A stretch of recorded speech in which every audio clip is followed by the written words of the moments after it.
Nós estamos chamando 12 mil pessoas que vão investir um salário mínimo, uma coisa diferenciada, nunca fizemos isso. Você pega um salário mínimo e tira 3 partes dele e fica com ele. E uma parte só você dá.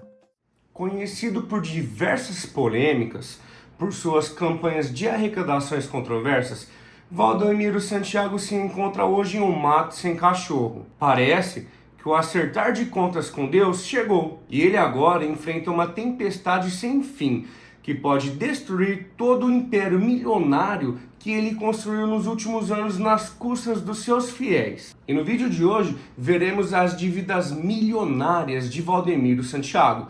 Eu sou o Patrick Costa e esse é o canal 33K.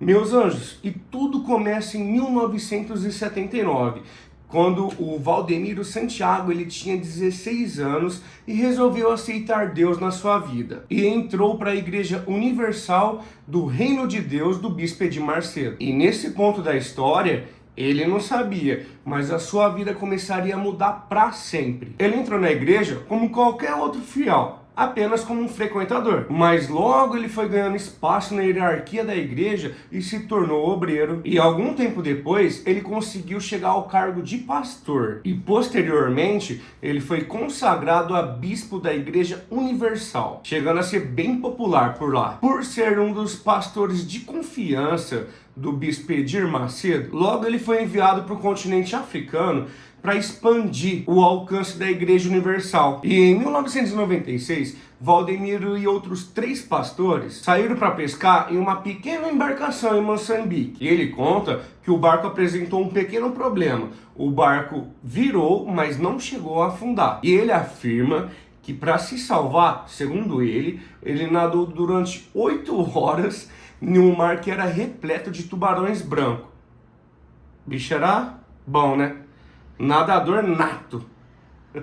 Dá pra ir para as Olimpíadas, de natação. E dos outros 3 homens que estavam com ele, um foi resgatado. Os outros 2 nunca foram encontrados. Valdemiro Santiago afirma que esse episódio foi um livramento divino e que foi ali que Deus o deu a permissão de fundar sua própria igreja. Inclusive, ele escreveu um livro sobre isso, chamado O Grande Livramento. E em 1998, ele cria sua própria igreja, a Igreja Mundial do Poder de Deus. Quando ele saiu da Igreja Universal, a igreja do Bispo Edir Macedo, ele também levou alguns outros pastores com ele. E também um número bom de fiéis. Claro que isso não agradou muito Edir Macedo. E mais pra frente, eles travariam uma batalha por fiéis e espaço na televisão. Munido da sua boa oratória e o seu poder de persuasão, Valdemiro foi conquistando cada vez mais fiéis e as suas igrejas começaram a se multiplicar. E o que passou a se multiplicar também, meus anjos, foi o seu dinheiro, os números na sua conta bancária. Mas a verdadeira jogada de mestre de Valdemiro foi o seu acordo com a Band em 2008, quando ele passou a ter os seus programas serem transmitidos durante 22 horas por dia, no canal Rede 21. Isso fez com que ele alcançasse um número gigantesco de fiéis em todo o Brasil, e isso deu a ele ainda mais notoriedade. E com tanto alcance, a sua igreja passou a contar com mais de 6 mil igrejas, templos em todo o Brasil, segundo o site da própria igreja. E em 2011, ele inaugurou um mega templo em Guarulhos, com capacidade para 150 mil pessoas. E ele colocou o nome de Cidade Mundial dos Sonhos de Deus. Os nomes que ele colocava era meio grandinho, né? Então...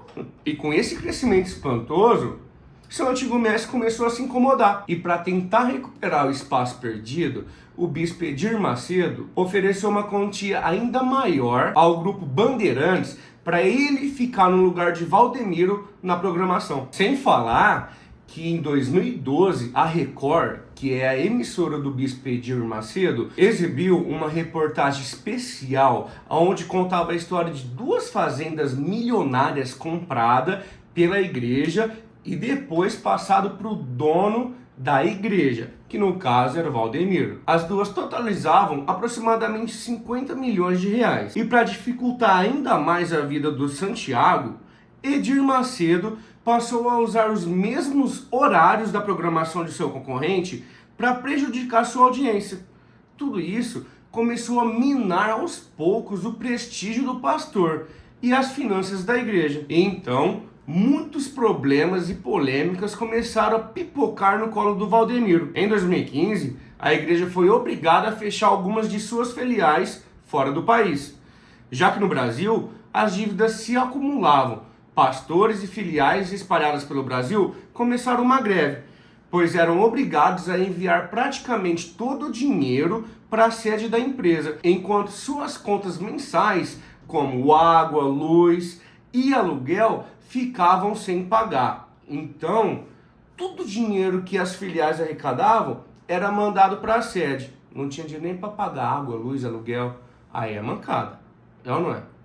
Como que a pessoa tem coragem, né? Não sei. Com o nome de Deus ainda. Usando o nome de Deus, bem lembrado, produção. E nessa época, as polêmicas envolvendo as suas campanhas controversas já era famosa. Vendas de objetos ungidas como canetas, tijolos, colher de pedreiro por preços totalmente exorbitantes faziam parte do cotidiano de suas transmissões na TV. Durante a pandemia, ele chegou a vender feijões ungidos por até R$1.000, com promessas de curar o Covid. Isso chamou a atenção do Ministério Público Federal, que pediu a investigação por um suposto estelionato, mas o caso foi arquivado 2 anos depois. Os rolos financeiros passaram a corroer o patrimônio da igreja e o do próprio Valdemiro, e as más notícias não param de chegar em sua porta. Recentemente, a justiça penhorou uma mansão da igreja em Ilhabela, no litoral paulista, por uma dívida de pagamentos de IPTU vencidos, que soma mais de 3,8 milhões de reais. E 50% de um apartamento do pastor em Rondonópolis, Mato Grosso, avaliado em 2 milhões de reais, como garantia de quitação de 359 mil reais em aluguéis atrasados. Ou seja, ele não paga IPTU, ele não paga aluguel, ele não paga nada, não paga água, não paga luz, ele só quer dinheiro pro bolso. É engraçado, né? Mas só que aí na hora da sexta-feira lá da fogueirinha santa lá, ele quer que os fiéis dê até as calcinhas que não tem. Da casa, da carro, né? Ele quer tudo. É isso aí que ele Mas quer. na hora de pagar, ele não paga nada. A dívida ativa da Igreja Mundial com a Procuradoria Geral da Fazenda Nacional é de 13,4 milhões de reais. Se não bastasse, funcionários da TV Mundial, que transmite cultos e programas religiosos ao vivo, entraram em greve em janeiro, devido aos atrasos frequentes de salário, FGTS, 13º e férias. E essa já é a segunda paralisação em 3 anos. O caso mais recente é o que talvez chame mais atenção, pelo alto valor envolvido. Foi o possível golpe que ele levou dentro da própria família, no valor de 800 milhões de reais. Ele também perdeu um jatinho e foi despejado. O jatinho foi dado como penhora de uma dívida de 2018 pelo ex-genro no processo movido pela National Bank, que estaria cobrando uma dívida de 21,4 milhões de reais da empresa Inter TV Limitada do pastor. Provavelmente, muitos outros problemas financeiros baterão à porta da Igreja Mundial. Mas será que a fortuna de Valdemiro, que um dia já foi avaliada em 200 milhões de dólares pela revista Forbes, evaporou? Me diz aí nos comentários o que vocês acharam desse tema, meus anjos. O nosso vídeo vai ficando por aqui. Espero que vocês tenham gostado. Beijos, até o próximo vídeo. Esse canal posta vídeo toda segunda e quarta, beleza? Beijos, tamo junto, é nóis!